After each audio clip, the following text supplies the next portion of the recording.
Cocoa కడితే కొరకొరమంటే చూస్తారు, పొట్టి పొట్టిగా వేస్తే పట్టి పట్టి చూస్తారు. కోకా కాదు కౌను కాదు కట్టులోన ఏముంది, మీ కళ్ళల్లోనే ఎంత ఉంటే మీ మగ బుద్ధే వంకర బుద్ధి. అంటావా అమ్మావా అంటావా అమ్మావా అంటావా అమ్మావా అంటావా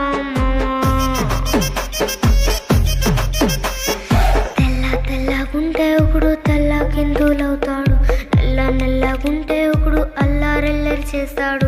తెలుపు నలుపు కాదు మీకు రంగుతో పని ఏముంది, సందు దొరికిందంటే చాలు మీ మగ బుద్ధే వంకర బుద్ధి. అంటావా అమ్మావా అంటావా అమ్మ.